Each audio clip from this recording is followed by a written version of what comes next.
Hello and welcome to World Insight on CGTN. I'm Tian Wei. Some of the world's most influential business leaders are gathering at the APEC CEO Summit this week to discuss the huge challenges of economic recovery and sustainable development. I had the honor to sit down with a few of them for a panel of the CEO Summit on how business can be a force for good. Joining me in the discussion are YUMIKO MURAKAMI, a general partner of MPower Partners, Sabine Aboitis of Aboitis, and Arikia Bennett, CEO of Nagatahu.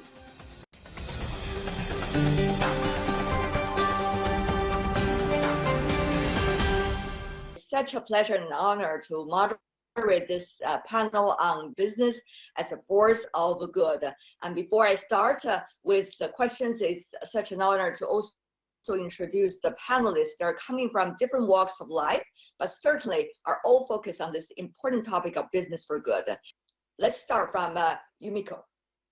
Sure. I'm very, very pleased to be here today. I would love to talk a little bit about our new fund. It's called MPower Partners. We just launched this fund at the end of May in Japan. So we are the first ESG-focused fund in Japan. It's actually a venture capital fund, so we invest in startup companies. The interesting thing about this fund is we're not so-called social impact fund. We believe we can achieve commercially competitive financial returns from our investment. And we can do so by integrating ESG into our investment process. Why? Because we do believe ESG principles or ESG elements are actually drivers for growth for business. So in the past, perhaps there was this notion that ESG elements can be perhaps on the cost side of the equation, not so much, seen as drivers. Things have been changing. I think there is now a higher level of awareness and higher level of recognition in terms of what is really driving business growth.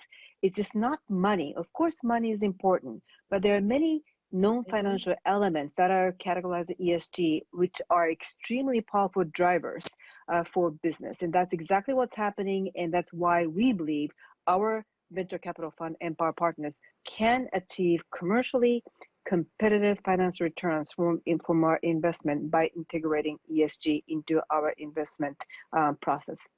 And you have a focus on gender, right? Gender is one of the S and also G as well. We believe not only gender, but in general, diversity, again, is really not cost of equation. It is the weapon in a way for leadership and management to understand, perhaps risk factors, which may not be showing up on your radar screen if you have only similar type of backgrounds in management. If you have different perspectives, that you can bring to the table, that can give you much better control and risk management capability to the company, but also innovation. Just think outside the box. When you have all the same people coming to the table, chances are you're going to come up with very similar ideas. Bring somebody who has very different ideas versus you. That can open up a whole different possibilities. That's what's happening, I think, in a startup scene as well.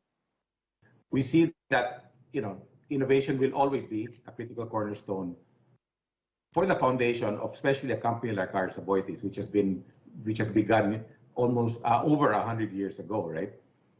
And in our culture, it is so ingrained in the way we think, work, and plan that we hopefully are always ready for the future. Although we have found out that we're not so ready for the future, right, with this pandemic. But again, the plan is to always be ready for the future.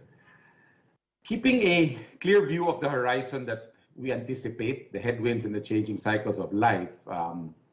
And again, this innovation has kept us thinking of the best possible ways to drive into those headwinds and adapt to these, what we call cycles, changing cycles, right? And not merely to survive them, but to come out of them stronger than ever, right? This way of thinking has proven to be successful through a world war. We went through a world war, we went through a technological revolution. We are thriving in an underdeveloped country, and now obviously this global health crisis. People, again, our most valuable asset, what we say, or potentially our most valuable, because sometimes they're not, right? I always say, because it's hard, it is their work and their open-mindedness that has allowed us to flourish with this organization, right? However, let me pinpoint that in order for us to deliver on this innovation, we must be able to generate profits and prosper, as our growth is directly linked to the growth of the country's economy. So each one and every one of us here representing our own companies and countries are motivated by this philosophy of doing well by doing good, right? Then obviously we need this community, we need to share with the community. And that's a major portion of how we feel that we as a region together in APEC, right, have to kind of work together, right? And, we are an archipelago of over 7,000 islands. So we understand more than anyone that no man is one island, and connectivity is so key to all of this, right? And so again, this pushed us to expand, to make sure that we understand clearly the importance of working together. Well, I think I come from a place where I'm so grateful to be a steward, or what we call a kaitiaki, taking the lead in terms of stewardship around intergenerational responsibility. So as an Indigenous family of 73,000 in a tribe in New Zealand, we've got this mantra which is about for us and our children after us.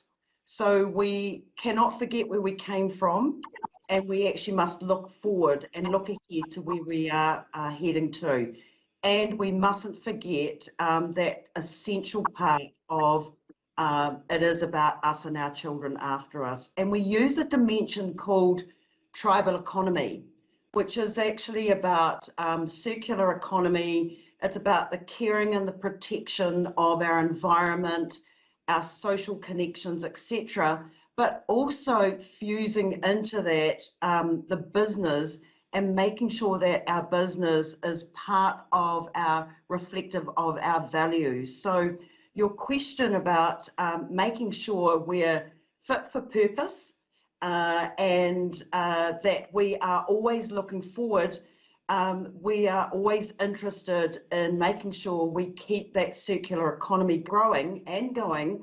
But I think it's really important that we never lose sight of our intergenerational responsibility. And I think the main thing for us is that, and what sets us apart, is that it's our tribal family connections that we actually must bring forward in all of that social economic responsibility. Otherwise, we're no different to any other company, and we want to keep the beauty of actually who we are as a people and take that through to our generations going forward. Now I all understand every one of yours talk in terms of purpose, but how can we understand the solutions and how to get there? We have good intentions, but how to get there and get the business running and it's sustainable, that's the key issue. On that, I want you to maybe go further into some details right here about how you are running your business, particularly with the family, with the people of the same tribe. Give us one or two examples.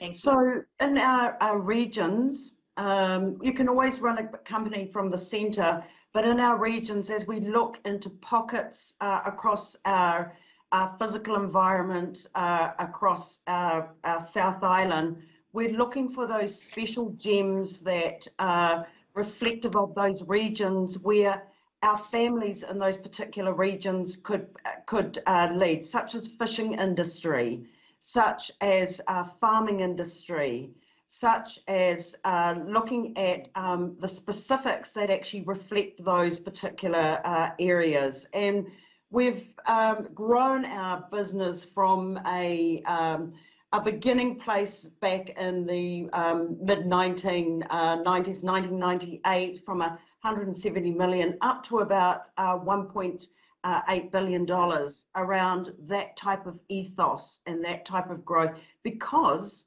it also isn't about only bringing return to the environment, it's growing communities, it's bringing our young people through in leadership in those economies, in those particular places, but it's also ensuring that we're keeping alive that whole sense of tribalness about who we are and where we want to be in the future. In terms of investment, as you are doing, there are different priorities, and now ESG, of course, has been regarded by investors as the priority. But on every investment that you do, how to implement that once again? Yeah, so it is definitely a very encouraging sign that there are a very large number of investors who are embracing ESG within the investment community. The challenge, as you said, is the fact that ESG is such a broad, it's a very general term, that when it comes to identifying exactly what ESG means to you and me, your company, and my company, it can be different. So what's really important when it comes to implementation of ESG is to understand who you are and understand what you mean to the community that you belong to. And that can be very different. Like I said, ESG is it is a very broad concept. The notion is very broad. Really, to make sure that it's implemented, you need to know who you are. You need to know where you're going. You need to know what role you are playing in the society, in the community that you are a part of. And that's what really makes the ESG really useful. Business have to juggle all of these needs all at the same time, be able to come to a compromise or something that could really express yourself. So tell me more about that juggling in a way. How would you be able to find that balance? I think there are mainly 4 drivers in terms of how you should look at the entire ESG trend. One is your customer, who you're serving.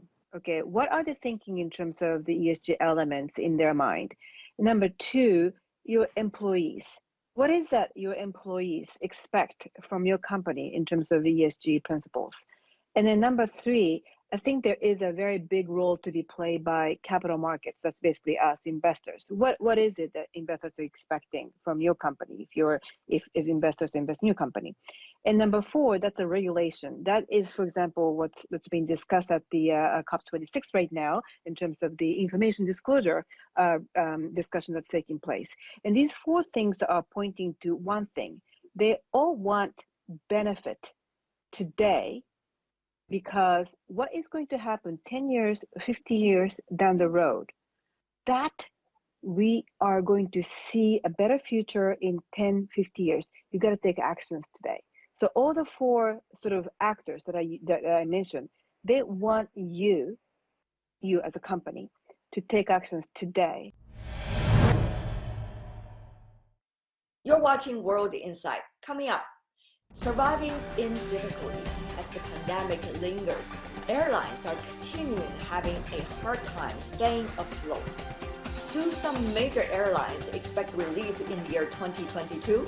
We bring in answers to that when I interview CEO of AirAsia Group for the APEC CEO Summit this year. A lot of fuel is wasted in air traffic control, in airport planning. So it needs to be the whole aviation ecosystem.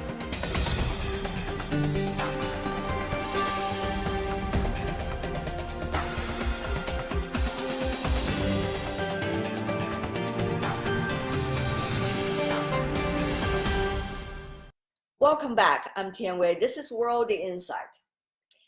Airlines have experienced maybe one of the toughest times in history during the pandemic. But with economic recovery slowly starting in many countries, airline companies are seeing a silver lining in dark clouds. Travel restrictions have been loosened up in many countries, and air carriers are looking to reinvigorate their businesses. I had the chance to talk to Tony Fernandes, an entrepreneur and CEO of AirAsia Group, for his take on what's next for aviation.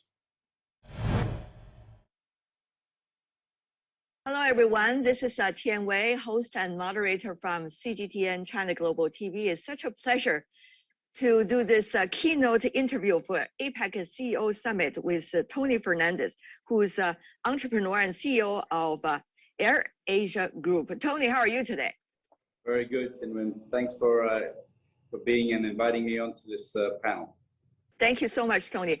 You know, I would imagine your work and life would be extremely busy because the airline industry is one of those sectors mostly impacted by the pandemic. So at this critical time, how are you looking at not only the business, but also the sustainable development part, which you have always been caring about? Well, I think it has been an incredibly tough time for us. We're now coming out of it. We have been able to use a big asset of ours, which is airline data, to go and pivot into new sectors. In terms of sustainability, it's given us time to relook at this whole sustainability issue. Now, in most cases, people look at sustainability as just climate change, but we've also looked at it from many angles. Number one, surviving. You have to be a sustainable business.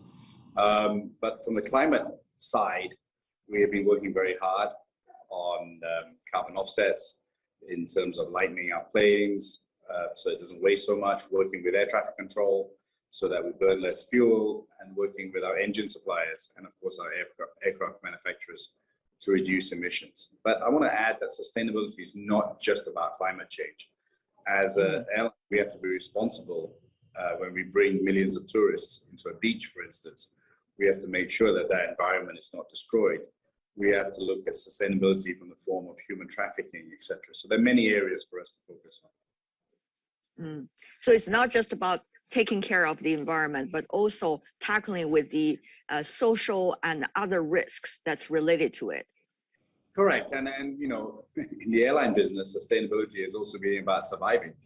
COVID has really hit us badly, and I have to sustain all the jobs that are connected to us as well. And then there's smaller sustainabilities. You know, tourism and industrialization has destroyed many villages.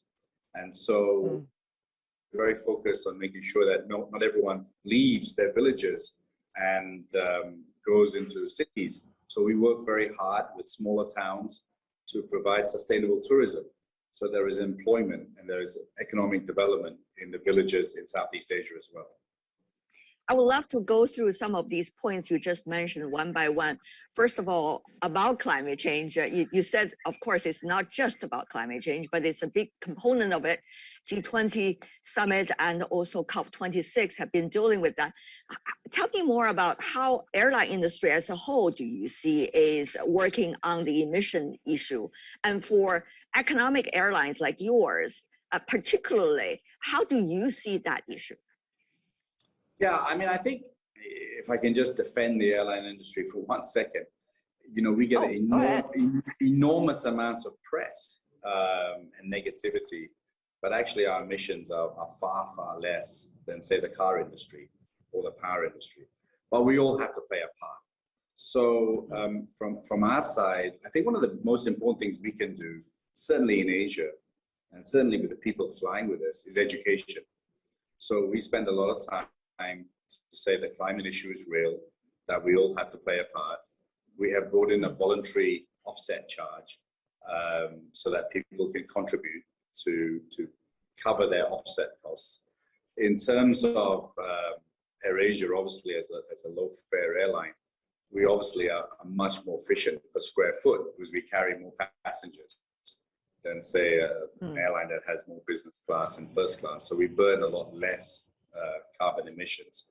But I think governments also have to play a part. A lot of fuel is wasted in air traffic control, in airport planning.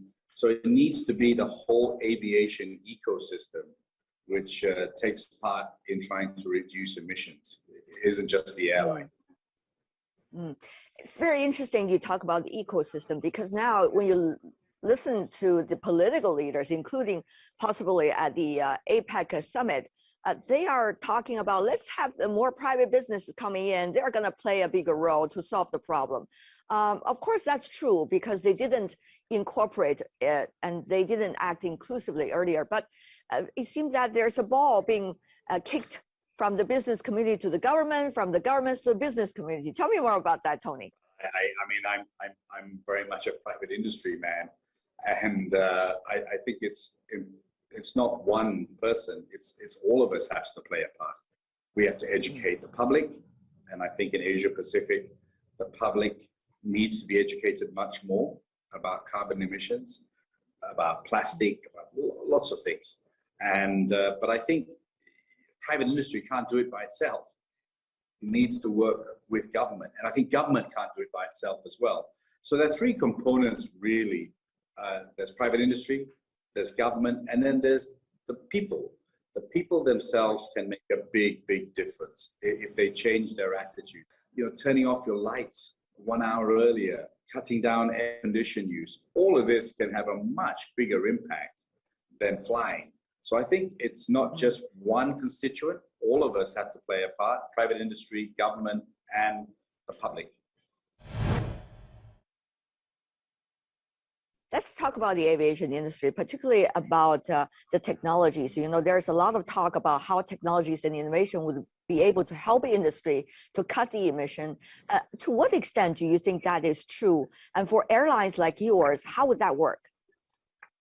Yeah, I mean, we don't make planes or engines, so we're relying on Airbus, Boeing, and GE, and all those dudes.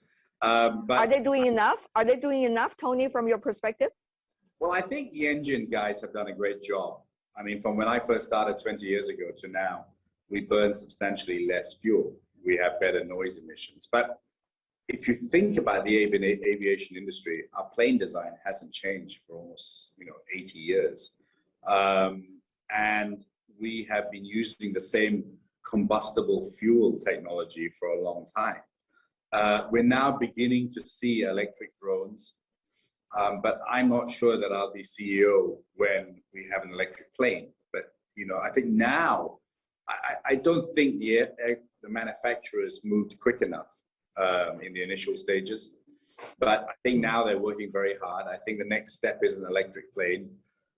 We're seeing smaller planes. We're seeing drones. When we will see an electric Airbus 320, I'm not sure it's anytime soon.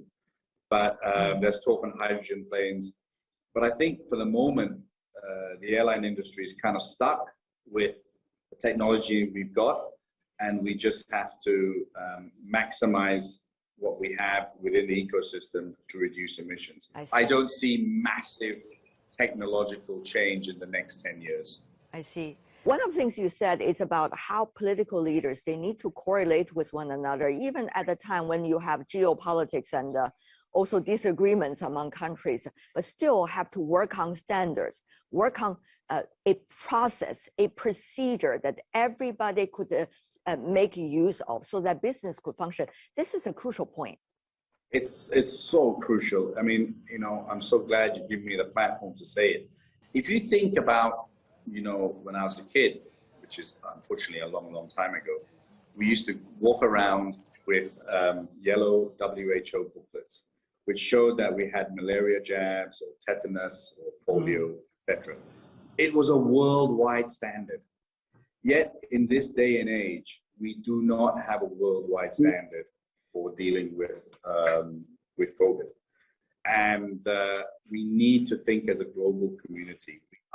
You're right, there is geopolitics, there is differences, but we are an open global society and we need to have some common standards. And COVID is a great issue where the world should be working closer together, but there are, as you've said, hundreds of issues that are happening around the world that affects the common man because of geopolitics and less standards. And I hope APEC can kind of get its act together and help businesses and ultimately the common man. Since we're working on this keynote interview on the issue of sustainable business leader, I really wonder, precisely, would you share some of the key points with your counterparts from the Asia Pacific region?